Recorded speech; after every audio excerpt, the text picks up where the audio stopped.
que vous allez bien. Qu'est-ce que je voulais vous dire? Je comptais pas en parler maintenant, je comptais attendre la fin du documentaire. Mais du coup, l'artiste m'y pousse, donc c'est pas grave, je vais le faire. Hier, à 4 heures du matin, presque 4 heures du matin, j'ai décidé de le bloquer parce que il m'harcelait vraiment, vraiment. Et en plus, pour rien de constructif. Ça fait plusieurs jours que je veux pas parler, il m'envoie des messages en me disant c'est Marois, cette salope, c'est elle la sorcière, ma femme. Je lui explique que moi je ne me suis pas encore prononcé, que pour l'instant c'est Marois qui a parlé, tout comme lui avait parlé, je pouvais pas faire un truc qu'avec lui et pas donner le droit de réponse de Marois. Mais enfin bref, il veut rien entendre. Ce que vous devez savoir aussi, la famille, c'est que avant que les épisodes y sortent, et je vous l'ai mis, j'ai même fait le teutré en leur écrivant et en leur disant la famille, il y a plein de trucs qui vont pas, il y a plein d'incohérences du côté de ta femme, voilà, viens, on se voit, comme ça peut-être il y a des incohérences, c'est une incompréhension, vous vous êtes mal exprimé ou quoi, mais si je peux arranger les choses avant que les épisodes y sortent, bah c'est maintenant. Sauf qu'à partir de ce moment-là, sa femme, elle a fait que se braquer, lui pareil, enfin c'était bizarre lui pendant un moment, donc il s'énervait, après il revenait, il était tranquille, j'avais vraiment l'impression qu'il y avait deux personnes qui parlaient. Donc des fois je me disais peut-être que c'est sa femme qui prend le téléphone, sachant que wallah la famille, pour l'instant, moi, je me suis pas encore prononcé. J'ai donné la version de Marois comme j'ai donné la version de l'artiste. C'était obligé. Et je vous jure que même dans ma conclusion, je l'ai préservé comme vous avez peur. Vous savez, à un moment donné, ils avaient plus aucune crédibilité au niveau de la production parce qu'en fait, à force des rendez-vous, il nous disait des trucs de malade mental, mais vraiment. Et ça sortait même pas. Là, il vous dit, oui, Nabil, il a traité ma femme de sorcière hier à 4 heures du matin. C'est normal, tu me réveilles, tu veux pas me laisser dormir, tu marcelles. Je te demande plusieurs fois, arrête de m'écrire, s'il te plaît. Si c'est pour rien de constructif, ne m'écris pas. Wallah, de base, je comptais pas en parler, mais donc vous allez comprendre. Donc il m'écrit, oui, c'est Marois, ma femme, pas ma femme. Je lui dis, écoute frérot, je te le redis, il y a beaucoup trop d'incohérences du côté de ta femme, j'essaie de lui en donner quelques-unes.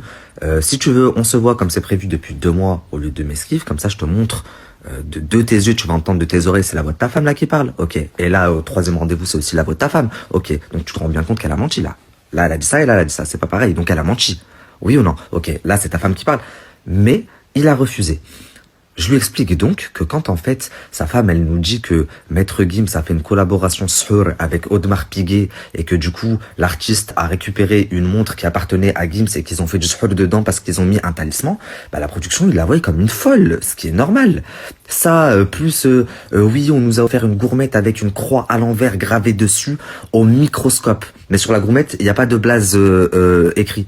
En fait si en plus la gourmette est vierge t'as juste à la retourner et ça a coupé, mais quand bien même, c'est vrai, il y avait une gourmette microscope, une croix à l'envers sur la gourmette au microscope à l'envers. Si elle est vierge, mais là du bon sens, la gourmette peut-être que tu l'as pris à l'envers et la croix sera à l'endroit. Et pareil, j'ai des photos, j'ai ça, et quand je lui demande, non mais le bijoutier il a détruit la gourmette, je lui ai dit de la détruire. Bah oui, mais tu m'as dit que t'avais une photo. Non, mais parce qu'en fait, il l'a vu au microscope et du coup, on le voyait qu'au microscope, à la nuit, on le voyait pas. Et son mari lui dit, pourquoi t'as pas pris la photo sur la loupe, sachant que moi, elle m'affirme dans les premiers rendez-vous qu'elle l'a. Sans compter ça, oui, des fois, elle sort des trucs. En fait, j'ai fait une roquilla d'abeilles. On m'a mis des abeilles sur le visage qui m'ont piqué. C'est plein de trucs, tu vois, où je me dis, ce qu'elle dit, c'est quand même à prendre avec des pincettes. Donc ça, c'est la première des choses. Encore une fois, vous allez voir l'épisode 6, wallah, que ça sortait même pas. Là, vous allez comprendre parce que il essaye de vous mettre dans la tête que je n'ai pas été impartial ou que je me suis retourné contre lui. Absolument pas. Et Alhamdoulilah, je disais, j'ai tous les messages qui le montrent. J'ai même fait le teutré en lui donnant des informations que les autres, qu'il n'avait pas à avoir sur les autres. Tellement pour vous dire. En fait, lui, ce qu'il voulait, c'était un documentaire à charge 100% contre Marois Loud. J'ai même pris, pour vous dire, dans ma bonté, dans ma niya, wallah, j'ai même pris sur moi, depuis plusieurs semaines, tout le monde qui dit « Ouais, t'as joué de la mort de Naïma, Allah yarhamaha, pour du buzz, etc. » Qui c'est qui m'a parlé d'elle? J'ai voulu le préserver, encore une fois, dans le documentaire, j'ai dit « Une vieille dame, c'est lui, sa femme, ils me disent c'est Brahim Dermoussi qui a tué la petite Naïma. Et au nom de Maître Gims et de Marois, ils étaient ensemble, carrément. J'ai dit bon, ça va trop loin, t'as vu, soit on fait un truc, le conflit Marois-Loup de l'artiste, les gens ils vont plus rien comprendre, Maître Gims. Mais c'est eux qui me disent ça et j'ai leur voix, tout était enregistré. Et là, dites-vous, ça fait des semaines que moi, oui, t'as fait ça pour le buzz, alors que c'est eux qui me l'ont dit. Dites-vous que eux-mêmes, avec des faux comptes, mais je les ai grillés parce que comme j'ai leur numéro, ça me met leur blaze, en fait. Vous voyez? Bah, avec des faux comptes, ils disent, comment Nabil, il a pu oser jouer de la mort de la petite Naïma? Ah, franchement, pour le buzz, il est prêt à tout. Mais avec des comptes anonymes. Mais encore une fois, moi, je sais que c'est eux. Ça me met leur blaze, que ce soit sur TikTok, sur Twitter. Enfin, bref. Et quand je lui envoie un message, je lui dis, par contre, t'as vu, frérot, moi, il y a plein de trucs où je vous préserve un maximum, comme l'histoire de la gourmette, de la montre Audemars Piguet, de Naïma, etc., etc. Commencez pas à me faire passer à moi pour un bâtard sur des trucs que vous-même, vous m'avez dit, hein. Non, moi je fais pas ça, moi je fais pas ça. Je lui dis, hey, t'as vu, je viens d'appeler là ta copine, avec qui tu m'as mis en contact, qui était avec nous lors des rendez-vous, etc., etc. Elle me l'a dit au téléphone, ouais c'est vrai, je sors du travail, je vais aller voir Amira, je vais lui dire d'arrêter ses conneries et d'arrêter avec les faux comptes. Encore une fois, enregistré. Mais vous allez tout voir dans le plateau.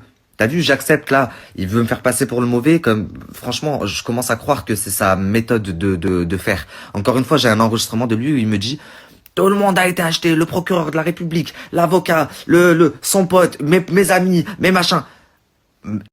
Donc, bien entendu, puisque même le procureur de la République a été acheté, rien d'étonnant à ce qu'il essaie de vous faire croire que moi j'ai été acheté, la famille. Et pour en revenir à ce que je disais, quand hier il me disait ouais, en fait c'est lui qui me pousse à bout. Donc dis-le, c'est nous les sorciers, c'est nous les menteurs. Et moi, je vous jure, il me l'a répété au moins 30 fois. Et moi, à chaque fois, je lui réponds, non, moi, je t'ai juste dit qu'il y avait des incohérences et des mensonges de la part de ta femme. Et je t'ai même dit, viens, on se voit si tu veux avant que les épisodes y sortent pour en parler, c'est tout. J'ai pas dit que vous étiez sorciers, j'ai pas dit que, ouais, il me la répète 30 fois, 3h30 du matin. À un moment donné, je lui dis, eh bah ouais, c'est ta femme, la sorcière. Et encore une fois, a raison. Là, je vais vous dire un truc qui ne comptait pas sortir, mais je vais vous le dire aussi. Et un jour, sa femme, elle nous dit quoi en studio?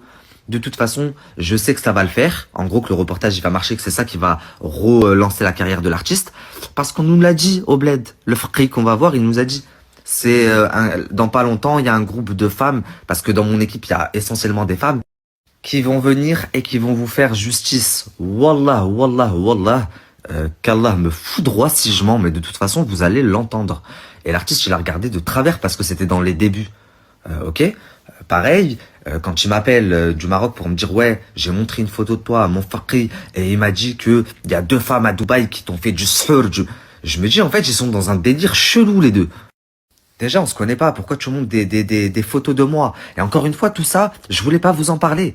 Moi dans mon documentaire, vous allez voir dans le dernier épisode, je prends pas, je ne dis pas mon avis à moi perso comme ça. Je m'appuie que sur les faits, que sur les audios que j'ai, les enregistrements, les ci, les ça.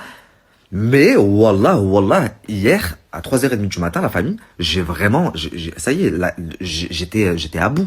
Et tous les 2 jours, il vient me faire des phases de fou. Il y a 2 jours, il m'envoie un message. Alors, mon petit Nabilou, c'est qui ton plus grand concurrent, au fait? C'est une question qui me taraude. Je dis, mais frérot, t'es bizarre.